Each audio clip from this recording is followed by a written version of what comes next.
যখন আদেশ করে ঘরে যা আছে তাই রান্না করতে হবে, তাহলে তো কিছুই করার থাকে না। হ্যালো সবাইকে, আপনারা সবাই কেমন আছেন? আশা করি সবাই খুব ভালো আছেন। সকালবেলা ঘুম থেকে উঠে দেখি কয়েকটা কলা একদমই নষ্ট প্রায়, তাই ভাবলাম যে ওগুলো দিয়ে একটু গোলা রুটি করি। আর চিনি দিয়ে কলার গোলা রুটিটা খেতে কিন্তু খুব ভালো লাগে, সেরকম আর কিছুই লাগে না, সাথে একটু চা হলেই অনেক সুন্দর খাওয়া হয়ে যায়। সকালবেলার নাস্তাটা এটা দিয়েই খেয়ে নিলাম। আর দুপুরবেলা একটু মুড়ি ঘন্ট রান্না করব। অনেক দিন থেকে মাছের মুড়োগুলো জমা হয়েছিল, তাই কালকে রাতেই মুগ ডাল ভিজিয়ে রেখেছিলাম।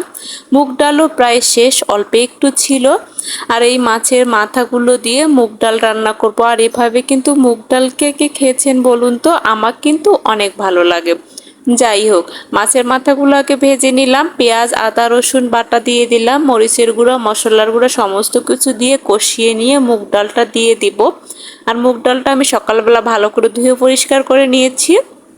তারপরে এই যে মুগ ডালগুলো দেবো আর মাছের মুড়োগুলো এবার দিয়ে ভালো করে কষিয়ে নেব। আর এভাবে এই ডালটা রান্না করলে সত্যিই অনেক ভালো লাগে। আপনারা হয়তো বা অনেকেই খেয়েছেন, আর দেখানোর কিছু নাই আর বোঝানোরও কিছু নাই। যাই হোক, আমি যেটা করি সেটাই আপনাদের সঙ্গে শেয়ার করি। আমার যেহেতু লাইফস্টাইল একটা মানে পেজ, তাই নিজে যা করি সেটাই শেয়ার করার চেষ্টা করি। যাই হোক, এদিকে মাছের মুড়ো দিয়ে মুগ ডালগুলো কষিয়ে নিচ্ছিলাম। তারপরে ওইদিকে আর একটা ফ্রাই প্যানে আমি গরম জল বসিয়ে দিব। আর মুগ ডালে কিন্তু গরম জল দিলে কালারটা অনেকটা সুন্দর আসে। এই জন্য আমি একটা ফ্রাই প্যানে গরম জল দেবো। আর মুগ ডালটা যেহেতু আমি আগে ভেজে রাখি নাই, তাই একটু ভাজতে হবে বেশি করে। তাই জলটাও গরম হয়ে গেছে, এবার মুগ ডালটা ওটার মধ্যে দিয়ে দিব। যে কথাটা আমি শুরুতেই বলছিলাম, জামাই যখন বলে ঘরে যা আছে তাই রান্না করো, এক কথায় অনেক দিন থেকে ঘরের মধ্যে মাছের মুড়োগুলো জমা হয়েছিল। মুগ ডালটাও প্রায় নষ্ট হয়ে যাবে, প্রায় অনেক দিন থেকে আনা হয়েছে, সেটা রান্না করলাম। তারপর কসুরলতিটাও প্রায় অনেক দিন হয়ে আনা হয়েছে, সেটাও নষ্ট হবে, তাই আমি কসুরলতিটাও রান্না করে নিলাম। আর এগুলো খাবার কিন্তু ফেলে দিতে একদমই ভালো লাগে না।